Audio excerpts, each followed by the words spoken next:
before we get actually started, I just want to make a comment saying that a year ago, you had never seen a Game of Thrones. Nope. At I all. started watching after, obviously, I started working here. Been here for a year now.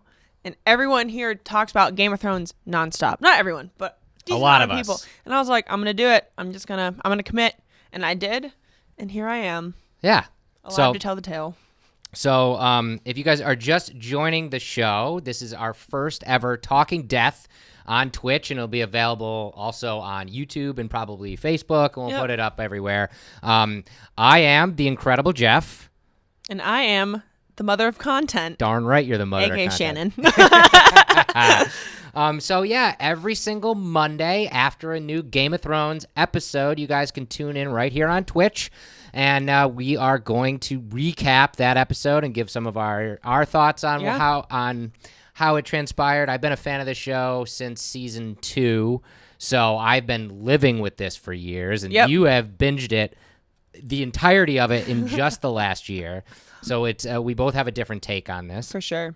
And like I said, make sure you not only follow us right here on Twitch, and but also check us out on YouTube, Death Wish Coffee Company, right over there on the YouTube channel. We will have our own Twitch channel over there as well, and also on all social media, Facebook, Twitter, Instagram, and the like. Yep. And also, I'd be remiss if I didn't say you want to follow all that stuff, including Fueled by Deathcast, which is our podcast and also our weekly show that appears on Facebook Live, also on YouTube, and everywhere podcasts are found: iTunes, Spotify, Stitcher, Google Music. And you can see at Fueled by Deathcast right at the bottom of this screen, along with at Deathwish Coffee, which is what you're going to follow all of those things. But let's get into Game of Thrones. Oh. So last night, first episode, season 8. We've waited for almost 2 years for this. You're me. Unless you're you. If you feel like you just finished season 7 and it just came right for which is the best, I think, feeling, because like for all of us who are fans of the show, waiting for 2 years, it was really rough. In fact, I had to go back and rewatch all of season 7 just to remember what the hell happened. But, yeah, I couldn't even imagine waiting 2 years, because I finished watching probably like September of last year. And I felt like I had to rewatch a lot, too, leading up to this, just because there's so much jam-packed into 7 seasons. So I was re-watching random episodes of season 2, and I was like, I totally forgot this happened. Yeah. So the meat of the matter is we're going to start every single one of these Talking Death with death. We are Death Wish Coffee, and let's basically list out who dies every episode, because this is the final season of Game of Thrones, and more than likely everyone will die by the time we are done. Dead. And, but season 8, episode 1, not a lot of death. No. The only death we had was Ned Umber, and I believe I have a photo of him there. There he is, the little boy who pledged allegiance to the King of the North in the end of season 7. His father, the head of House Umber, died in the Battle of the Bastards, leaving this poor little kid to be literally the head of the household. But he is the last we saw of him was him swearing fealty to the King of the North. Right. Now in this season, we actually see him, be called upon by Sansa, and he says that, his house needs more horses and wagons to help the fight. So she tells him to go home, and she'll help him out with that. Which immediately watching the episode, when she was like, "Go home and we'll help you," I was like, dead. Like that's, called it. Like famous last words of like that a character. Flew right over my head. I was just like, oh, this is just like showing Sansa's leadership of her being the Lady of Winterfell. I'm like, whatever. No. So this poor kid goes home, and he barely makes it home. His home is the Last Hearth, which is one of the last strongholds near the edge of the wall where it got broken at the end of last season. So we see him leave, and we don't see him again until Beric and Tormund and the brothers of the Night's Watch actually come upon him, his corpse, unfortunately. And what an incredible scene that was. Terrifying. First off, Tormund had the line of the episode. I love the humor in there. which was the blue eyes, right? I've always had blue eyes. He did. But this poor kid is nailed to the wall with a bunch of arms and legs around him in a pattern, which we've seen before. Right. On the walls of the cave of the First Men, where John and Danny were at the end of season 7. And, so unfortunately he met his end, but then it even got scarier, and he fully transformed into a white, and even nailed to the wall was trying to eat Tormund, and that shot was terrifying, just seeing his eyes bright blue. Yeah. It's like, I didn't see it coming at all. Yeah, that was definitely a jump scare. And again, the only major death of this episode, which is crazy to think because, again, this is the final season. I will guarantee that we're going to see a heck of a lot more deaths coming out.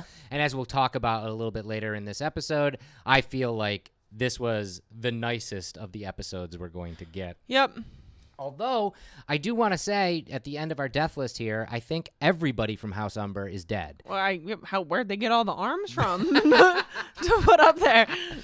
It's true. Where do you get surplus arms and legs and body parts? They probably have them. They probably have them. But, I mean, Night King, we never saw him, but he definitely left his mark. A lot of blood, too. He killed everyone at Last Hearth, and also poor Ned Umber. And but that's it, like I said, for death. So let's get into the episode and recap it a little bit and our thoughts on it. First up, I want to bring up the opening sequence. For fans of Game of Thrones, I mean, it's always been fun every season to see how the map changes and the new areas we'd see and how they would 3D map them out. Like, I always thought that was the coolest thing is like, oh, we're getting Dorne now. What is that going to look like? Exactly. And just to see geographically where this is. So right. When we're saying, oh, they're in Dorne, we know, it's way down here. Or, it's over here. Yeah. Now, this final season, we don't have a lot of area to cover. I mean, the Night King and his army are coming across the wall. So we have the broken wall in the beginning. And we've got Last Hearth, which we were at, which we probably are never going to go back to. So we probably won't even see that in the future episodes. We have Winterfell. Yep.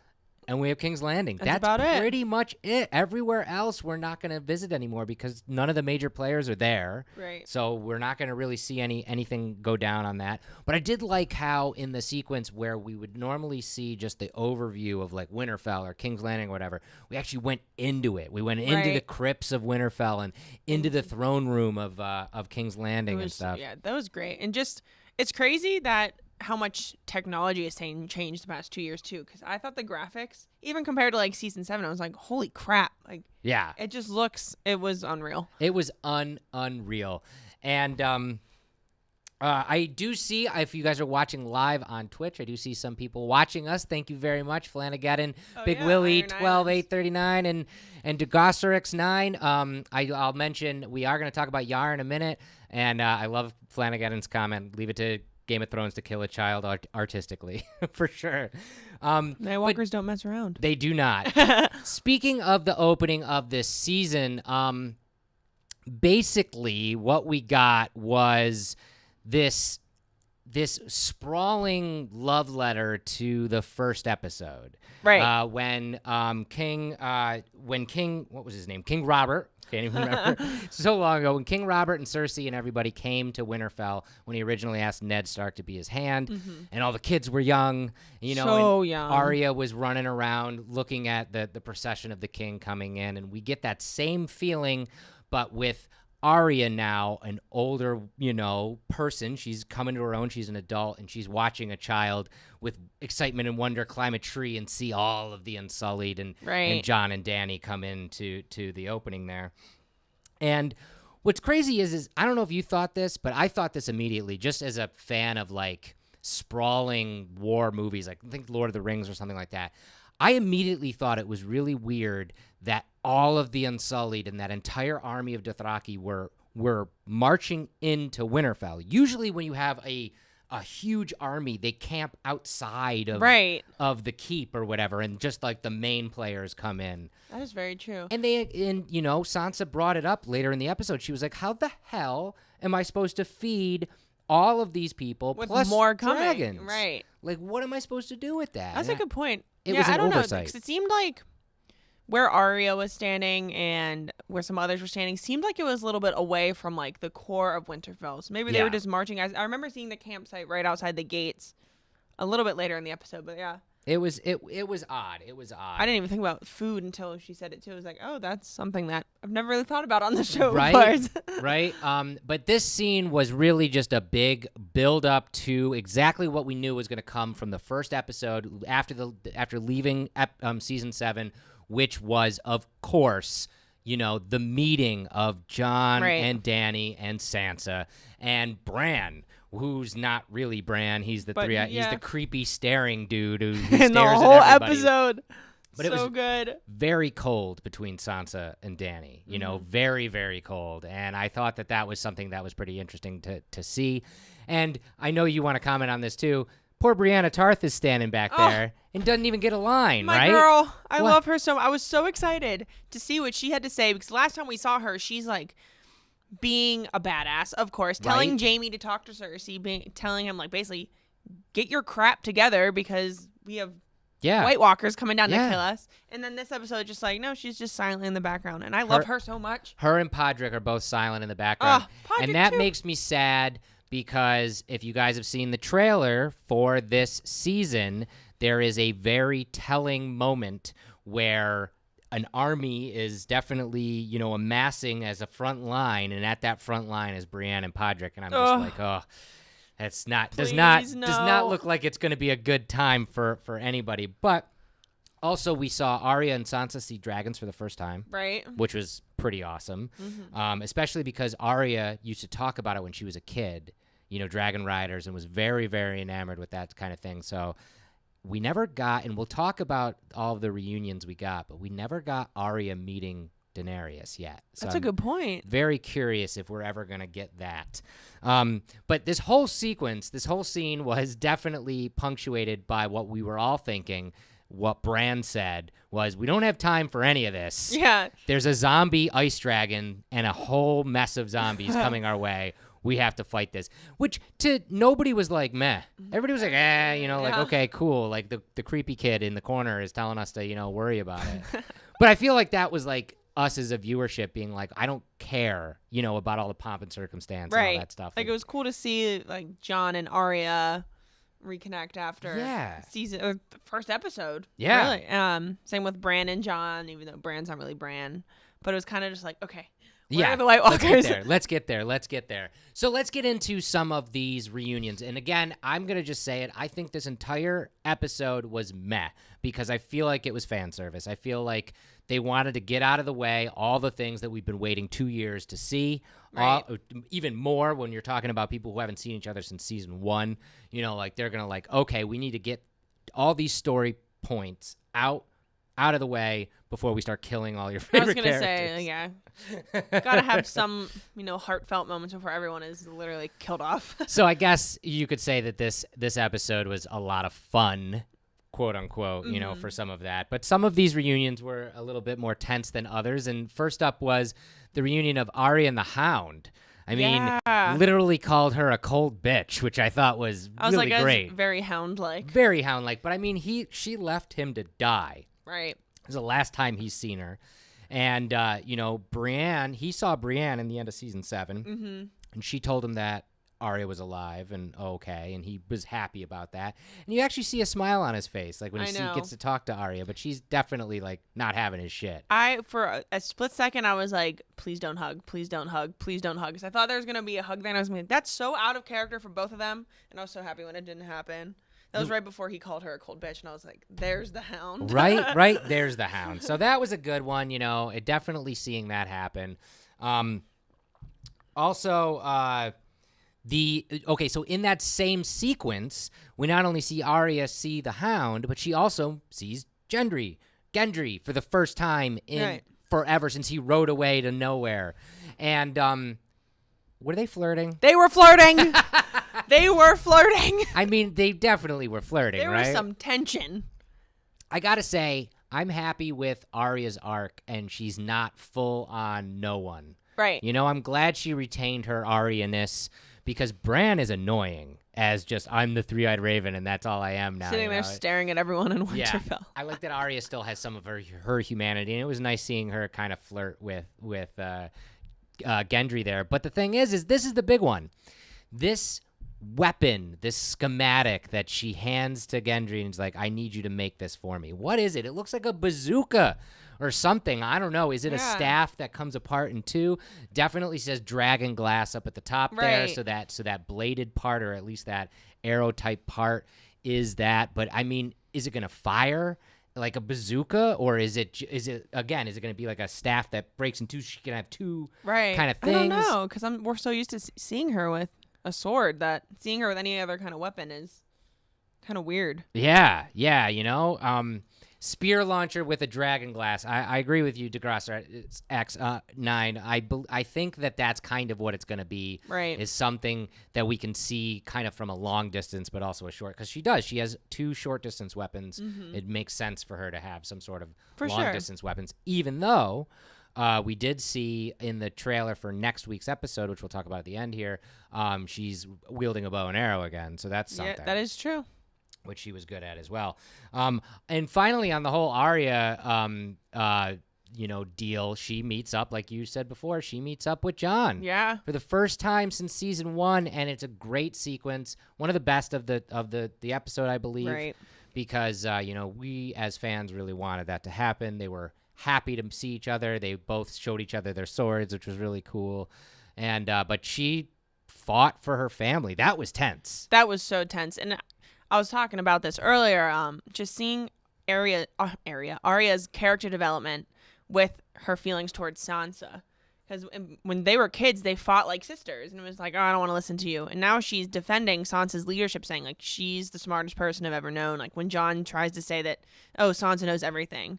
And Arya comes out and defends her and is like, you should be listening to her and what she's saying. So that was a really cool family moment. Totally. I thought, for sure. Totally. And Sansa, is the smartest one on the board right now, I believe. And Arya recognizes that and needs to make Jon aware of that as well. But that was a really nice sequence near the tree in that wood and all that stuff. And I wonder if we're going to get more of that, because the one thing that stuck out to me was when Jon saw that she still had Needle and was excited about it and said, have you ever used it? And she said, once or twice. And it's like, is he ever going to know exactly what she is? Or what she's gone through? Or will they never have that moment? Because everything from this moment on is going to be quick. We're going to get, it's all known. Episode 3 of this season is the Battle of Winterfell. So, we are moving right along to that. And then after that, who knows if anybody's going to see anybody after that? Who's going to be alive and who's going to be dead kind of thing. So, it's going to be pretty crazy coming up. But speaking on Sansa, how about that reunion between Sansa and Tyrion? Oh my God. Just thinking back that the last time they saw each other was when Joffrey died and then Sansa running off. That was a crazy meetup again. Yeah. And they were married. They were married. But I love that Sansa just right out of the bat just calls him out on his BS and is like, why? You honestly think that Cersei's going to send her armies up there? And he's like, yeah, I trust her. And she's like, I used to think you were the cleverest man. And now, nope. I went in thinking that there might be a chance that Tyrion knew what was going on, because at the end of season 7, when he makes that deal with Cersei, we don't see the end of that exchange. Right. We only see him kind of allude that, oh my gosh, he says to her that, are you pregnant? And she rubs her belly. And then it cuts away. And the next thing we see is him telling Jon and Dany, oh, she's going to send her armies up there. Right. So I almost thought, what if Tyrion was in on that whole coup as well? But he's not. He definitely just thought that his sister was going to do what she said she was going to do. After she saw. Which was wrong. Right. Super wrong. Because his whole argument was, oh, she has something to protect now, alluding to the fact, again, that she's pregnant and she wants to live. But we don't even have confirmation that that's a thing. No, but it was nice to see Sansa and Tyrion kind of talk again, because they both, at the end of the day, have respect for each other. It's the same that Jon and Arya have a lot of respect for each other as people, as adults, and I think Tyrion and Sansa have that as well. For sure. So, I don't think we'll get another moment where the two of them are together. Just them, yeah. I think we got that moment, and now that's it. Another random reunion was Theon and Yara. Right. I was not expecting that rescue to happen Me that either. quick. Just kind of, Euron's had her for how long now? And then all of a sudden it's just like, bow and arrow. Okay, we're leaving. Axe to the face. That axe to the face was pretty great. Pretty good. But I'm glad that he saved her, and I'm glad she immediately headbutted him to the ground. I because, would. I mean, you can never forget that harrowing rescue mission that she went on, and when he was weak, and he was like, meh. Right, and when he had the opportunity to save her and jumped off a boat.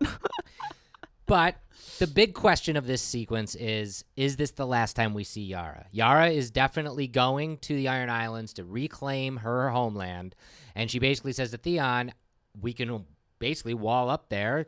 White Walkers can't swim, so why don't we just stay there and wait out everything? But she realizes that Theon wants to fight with the Starks, and she tells him to do that. So they're definitely going to split off. But she's taking the Iron Fleet with her, or the remnants of the Iron Fleet that they have. Is this the last time we see her? Because she mentioned that the Iron Islands will be a place of retreat. So she's still on the side of, Jon Snow, Daenerys, all of them. But will we come to a point in the show where they do have to retreat after the battle of Winterfell? That'll be really interesting to see. Yeah, maybe they do go to that point, and we'll have to see everybody kind of hole up there. Right. But I think this is cool. This is adding to Theon's redemption arc as a character who has went through probably the biggest changes in this entire show. And we're getting to that point where all of the remaining Stark children are going to band together, and including Theon, including Jon, and are going to fight this final fight together. So I hope if Theon does make it back, Theon my prediction is, will not live through this season, but hopefully he dies a heroic death. Right, and kind of redeeming himself after makes it mean everything. Something. Yeah. Then two of the biggest reunions of the show. The first being Sam and Jorah. And this scene was probably the best acted scene definitely of this episode, maybe of the whole series. John Bradley nailed it. 100% best scene of his character. I just got chills looking at this photo of him. Because you feel every ounce of emotion he's feeling as he's talking to Jorah and Daenerys. And you're just like, it's coming, and then Going into this episode, I wondered if he would ever find out that his father and brother died basically at the hand of Daenerys with the dragon.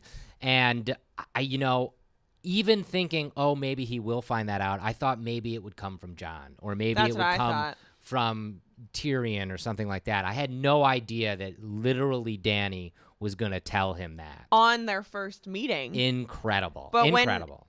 At the beginning of the show, and they did the previously on Game of Thrones, when they showed him That's dying, I was like, ooh, something's going to... I was like, why are they showing us this? This is old. Then I remember, as soon as I saw Sam, I was like, oh, no. The subtle performance, and they talk more about this inside the episode, which you can see on HBO and on YouTube as well, but the subtle performance of John Bradley that he gives when he learns that his dad died as opposed to when his brother died is beautiful. He's not even saying anything. It's just the way his face is emoting for both of those moments in the moment, and almost brought a tear to my eye too. Very, very, very well done. But the biggest reunion, obviously, out of all of it is Sam and Jon. And my heart. I love how it starts.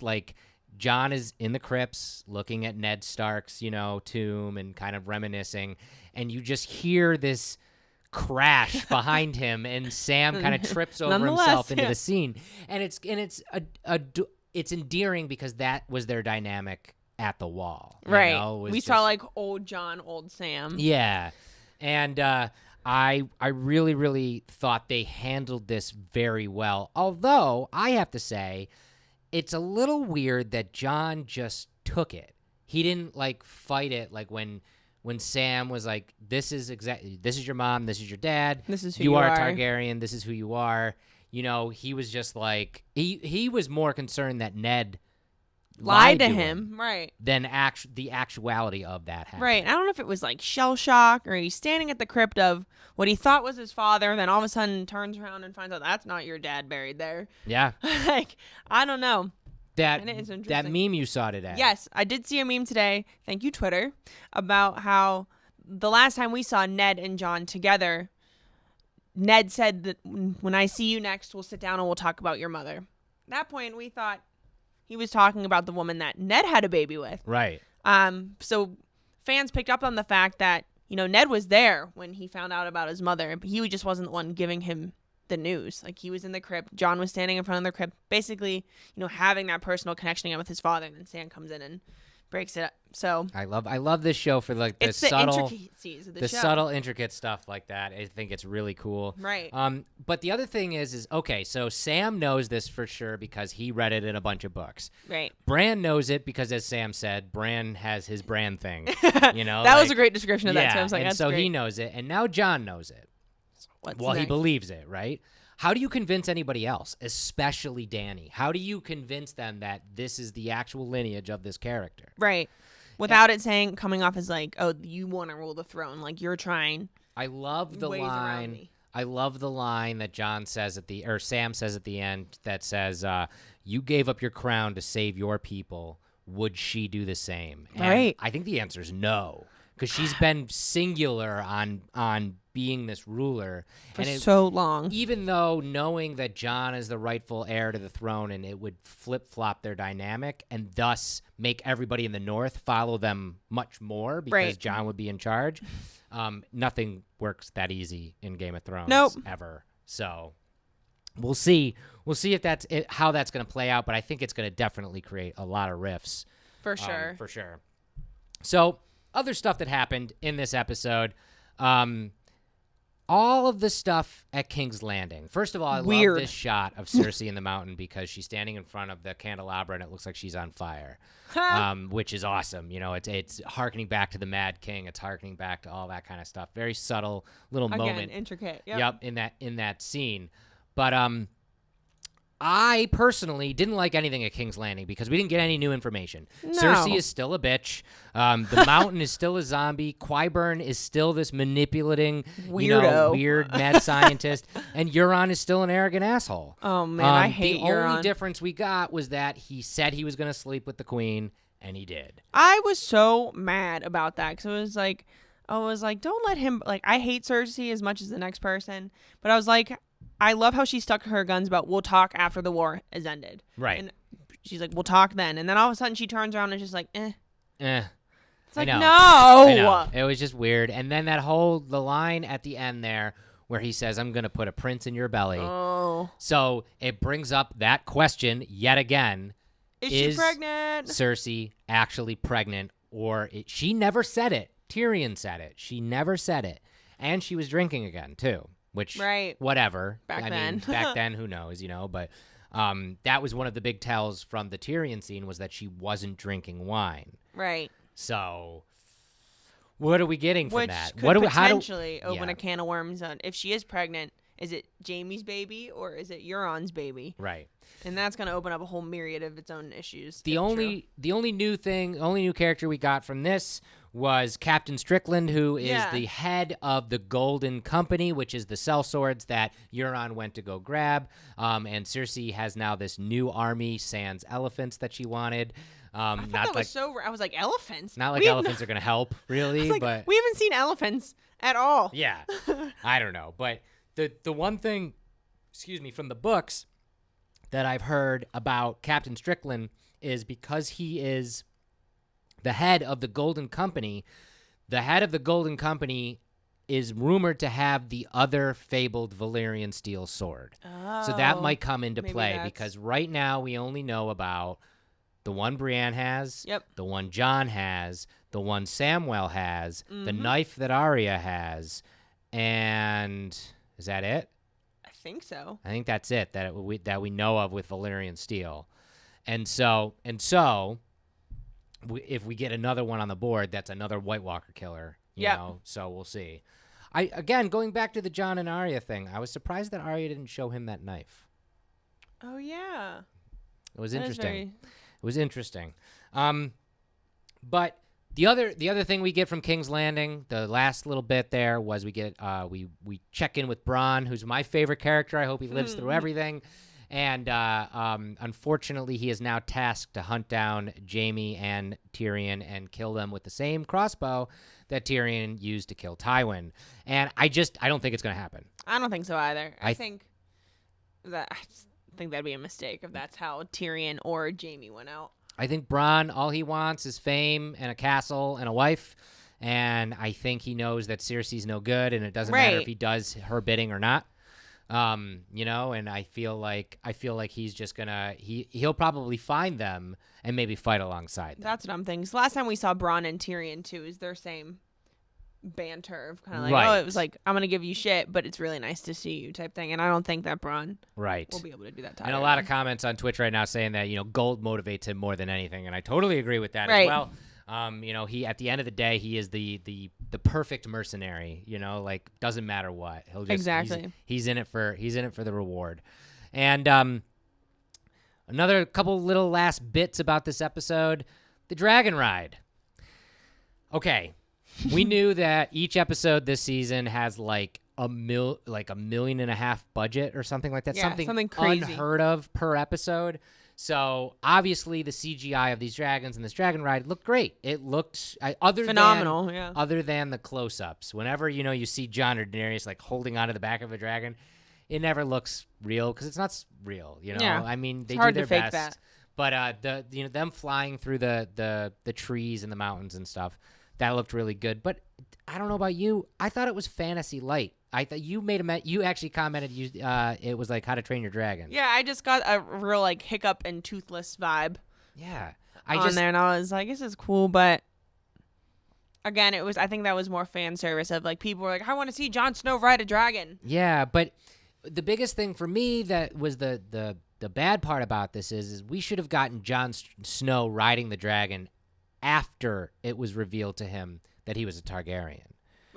Because that would have been like... Well, the lore is known by many people in this universe, not just the viewers, but many people in this universe know that dragon riders are only descendant from not just Targaryen, but the one above it. I forget what the name is. I can never keep all the names together, but it's like the dragon riders only descend from dragon riders. So it should have been a tell right there to Jon, like, I'm not getting eaten by this dragon being on its back. Like, there's something there. But we got that one way before he actually got that moment. So I think that was a misstep on the writer's part. Again, fan service. Here's dragon, Jon Snow on a dragon. And then the whole, like, you got to keep your queen warm and like the I don't know, prince and princess in a snowy glade with a waterfall. Like, that was a little heavy-handed for me. Although, one of my favorite scenes in the entire thing was this look from Drogon as they were making out, and Jon, like, kind of looks over her shoulder and he's just staring at him. Really funny. I for as cheesy as that whole sequence was, that was pretty fun. But I don't know. We'll see. That'll probably be the only time we see dragon riders. I don't know. Yeah. Finally, the last thing, worth noting is the very final scene that we see. This hooded rider comes into Winterfell, and immediately I was screaming at my television, Jaime, it's gotta be Jaime, right? Because, like, that's the only character basically that we hadn't seen, and he undoes his hood, and of course it is Jaime Lannister. And then for the first time since he threw him out of a window, he sees Bran, who is always staring and looking at people in this episode. And Bran's not even Bran. Right? So it'll be interesting to see if... I wonder if there's going to be any dynamic there. Jamie's looks shook. He looks very, very... He looks genuinely terrified. Yeah. But is Bran going to care? Like, I don't know, because he's not Bran knows everything, so he knows that... I don't know. It'll be interesting to see what that dynamic is. I think so too. So, or maybe Bran already saw that Jaime was going to come back. Who knows? Who knows? So your final thoughts on this episode then. How did you feel watching the whole thing through? I thought there was like a lot of, like we said, fan service moments where it was kind of like, okay, like, is something super like out of the blue going to happen right here? And it didn't really happen besides when we saw Tormund, in House Umber. But or I think it set us up for a lot of depression over the next 7 weeks, whatever it is. Because I think we needed some like feel good, like, oh man, like John and Arya are together for the first time since season 1. Like we have all these lovely reunions, and then everyone's gonna get killed. Right. And I think that's literally what the purpose of this episode was. Yeah, I think so too. I mean, at the end of the day, I enjoyed some of it. That sequence with that poor Umber kid was terrifying and amazing. Shook. And, like I said, as cheesy as the dragon riding was, it also looked really great. Mm-hmm. And seeing the beginning of, John and Dany coming back to Winterfell and meeting Bran and Arya, and them seeing the dragons for the first time, that was, like, vindicating as a fan of the show. So I definitely felt like that was good. But it is fan service. That's what they're doing. They're giving us these nice moments because moving forward, I bet you our death list grows every single week with exponentially, with more and more people. So we did see some scenes leading into next week's episode. Jaime is definitely brought before Daenerys, and she is not happy about it. No, she is not. Because this is the man that killed her father and brought her and her brother into exile. And so we see that tense moment. We see a lot of real quick cut stuff from people gearing up with weapons to Arya firing a bow and arrow to finally Tyrion on the wall overlooking as we hear Jon's voice as the narration saying, "How long do we have?" and Davos saying, "Only till sunrise." Right. So the war is upon us. And I mean, if I'm going to start, I'll start with my prediction. I think that we're going to see Daenerys throw Jaime Lannister in jail for crimes against her father, and that's going to tip Tyrion's hand because Tyrion was sentenced to die by his own dad, and Jaime broke him out. Right. And I think he's going to return that favor, and I think that might be Tyrion going against Dany, going against Jon, going against everybody that he's been kind of in camp with, and it might be Tyrion and Jaime versus the world at that point. Yeah. And that might be their end. I don't know. Do you have any predictions for next episode? No, I'm just thinking of, are we going to see some sort of Lannister presence, or Lannister army presence next week? Because we're so led to believe that, the White Walkers are here. We're gearing up for the Battle of Winterfell, but we also have Cersei down south, maybe planning, something. I don't know, an ambush or something. Yeah. So it'll be interesting to see if Tyrion's looking out at White Walkers and, the Army of the Dead, or if they're looking at Lannister armies. We have a very small chance next episode to still skate away with very few deaths. Right. Because the battle, again, of Winterfell is coming episode 3. I think that's going to be So we might actually make it through without any deaths, but I knowing Game of Thrones, I don't think that's possible. I think that we're going to be seeing a lot of crazy stuff, and we can all think about who's going to be the winner, who's going to sit on that throne. I don't even have any predictions. I put it out on social media, actually, from Fueled by Deathcast. Again, follow Fueled by Deathcast for more stuff about this and everything else that we do. And a lot of people were saying that no one's going to sit on that throne. It's going to be burned to ash. Just everyone's going to. It's just a huge hard reset, and I could see that happening. Honestly, anything is possible in this show. I have no idea of who. Even close, who's going to be on the Iron Throne by the end? Me either. And it could be the Night King. Oh, I hope not. Could be Podrick. Oh. Could be Podrick on the Iron Throne. Or Brienne. Who knows? I want to thank you guys for all watching this live. Again, if you just tuned in and you missed it, we'll put this up on YouTube and Facebook as well. We're just getting back into the Twitch game. We're going to be putting out a lot more content on Twitch, so you guys are going to want to follow this channel. And every single Monday until the end, till the final episode is over of Game of Thrones, we're going to be right back here with another recap. So next week, we'll recap episode 2.